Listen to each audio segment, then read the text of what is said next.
Assalamualaikum warahmatullahi wabarakatuh. Kita ketemu lagi ya sahabat petani Indonesia. Pada kesempatan kali ini kita kembali mengupdate video kita. Saat ini kita sedang pergi ke sawah untuk melakukan aktivitas yaitu pendangiran atau istilahnya pembersihan rumput di antara tanaman padi ini. Tanaman padi ini akan segera mendapatkan pemupukan yang kedua ya, susulan ya.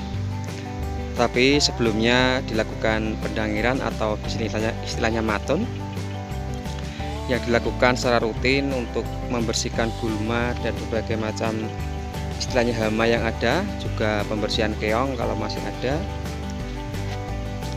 Yang terpenting adalah pembersihan rumput gulma sebelum dilakukan pemupukan untuk yang kedua atau yang terakhir ya. Bisa kita lihat kondisi tanaman sangat hijau, subur sekali ya. Alhamdulillah sekali pada kesempatan tahun ini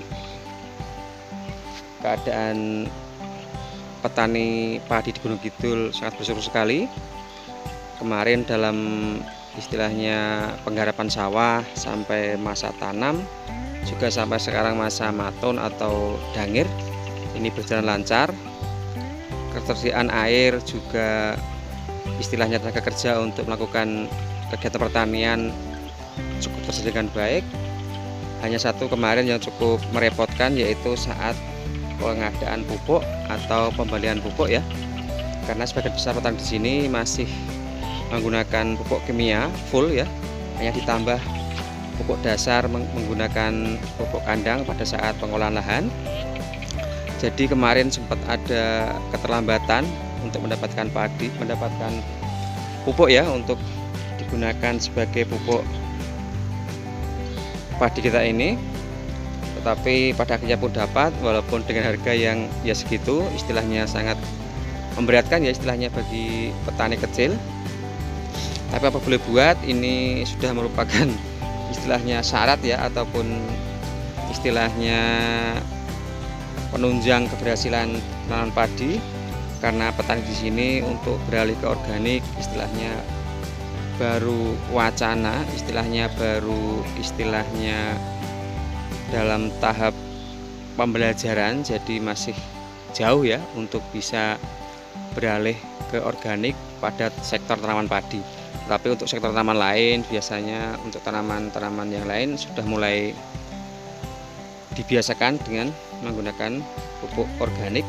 Apalagi saat ini keadaan pupuk yang sulit sekali didapatkan dan harganya pun sangat mahal. Jadi ini juga momentum ya istilahnya para penggiat pertanian organik untuk memberikan edukasi, juga memberikan solusi ya istilahnya untuk para petani dalam mendapatkan pupuk untuk tanamannya.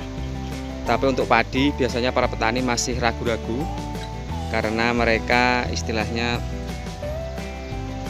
sangat mengharapkan atau mengandalkan sektor sawah ini untuk istilahnya bekal hidup ya, karena di sini kita bisa panen maksimal 2 kali, dan itu biasanya dari hasil olah tanah sampai penanaman dan sampai pemanenan itu membutuhkan biaya yang cukup banyak.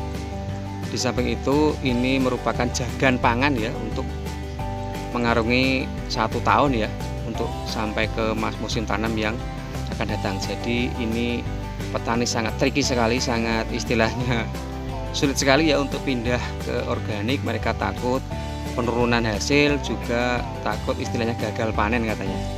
Karena ada ya yang sudah mencoba, tetapi karena kurangnya minimnya pengalaman, juga kurangnya istilahnya ilmu yang dipakai, sehingga memang hasilnya penurunannya signifikan.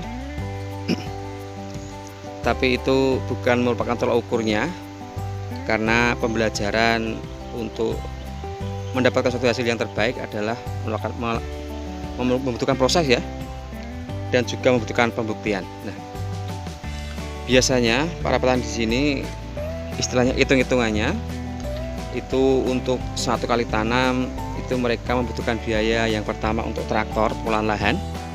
Itu biasanya sistemnya itu sistem harian atau biasanya borong juga. Satu petak biasanya beberapa ratus ribu, terus ditambah dengan pembelian bibit untuk disemai ya, itu banyaknya tergantung lahan yang dimiliki. Juga saat tandur, istilahnya tanam padi, itu juga membutuhkan tenaga kerja ya, sampai ke masa pendangiran atau maton itu juga membutuhkan biaya.